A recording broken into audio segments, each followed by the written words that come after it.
านมาเนิ่นนานเหมือนสายทานไหลไปบ่หวนคืนแต่มีคำหนึ่งที่มั่นคงและยั่งยืน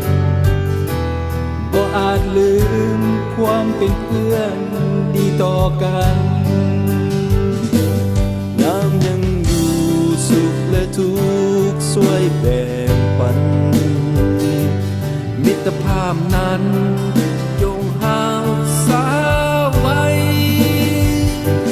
หากวันใดล้มลงเพื่อนจงลุกสู้ใหม่เฮาจะก้าวเดินไปพร้อมกันคำว่าเพื่อนนั้นคือความห่วงใยคำว่าเพื่อนจริงใจเสมอมาคำว่าเพื่อนบ่มีวันห่างลาชั่วดินฟ้าเพื่อนกันตลอดไป